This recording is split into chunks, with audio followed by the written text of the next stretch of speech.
নিখলির বিশাল হাওর, চারিদিকে যত দূর চোখ যায় শুধু জল রাশি, পানি পানি পানি, একদম সাগরের মতো।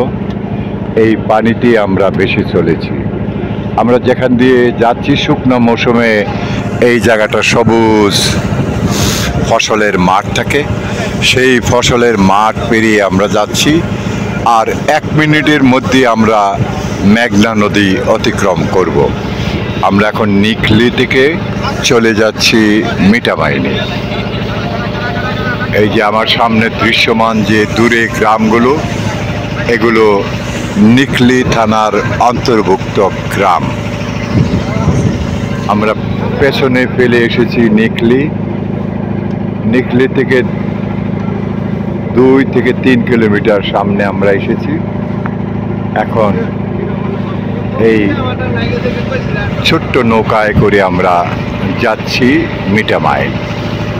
আমাদের সামনে যে আরেকটি বোট রয়েছে সেটাও আমাদেরই লোক। আমরা প্রায় 80 থেকে 90 জন লোক এখানে এসেছি আজকে এই নিখলি ভ্রমণে, এবং এখানে পিকনিক আমেজে। আসলে জীবনের জন্য তো আনন্দ প্রয়োজন রয়েছে, বিশেষ করে এই বর্ষায়। আজকের দিনটা খুবই চমৎকার। গতকালকেও বৃষ্টি ছিল, কিন্তু আজকে এখনো পর্যন্ত বৃষ্টির কোনো লক্ষণ দেখা যায় না। আকাশ মেঘাচ্ছন্ন, আকাশে মেঘ জমে আছে। সেই বর্ষার শেষ, এখন শ্রাবণ এর শুরু। আজ 14 জুলাই 2024। দেখুন সামনে শুধু পানি পানি পানি। আমরা এই মুহূর্তে মেঘনা নদীতে পড়ে গেছি। এই যে আমাদের নৌকা এখন মেঘনা নদী। এই নদীটা আড়াআড়িভাবে আমরা অতিক্রম করে প্রথমে যাব সাতির চর।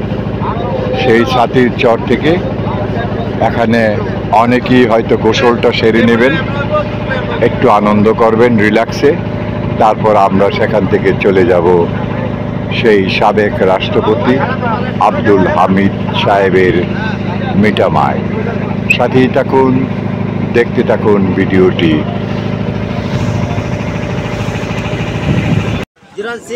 এই মুহূর্তে আমরা এসে পৌঁছলাম মিঠামাইন, নিখলি থেকে মিঠামাইন। আমাদের বোট এসে পৌঁছেছে, এই একটা বোট, ওই যে আরেকটা। সবাই নেমে গেছে বোট থেকে, যার যার পয়েন্টে যাবে। আমরা এখান থেকে অটো ভাড়া করে আমরা চলে যাব সেই 0 পয়েন্টে, তারপর অষ্টগ্রামের দিকে, যেখানে আলপনা আঁকা হয়েছে, বাংলাদেশের একটি বিখ্যাত আলপনা। সেখানে যাব।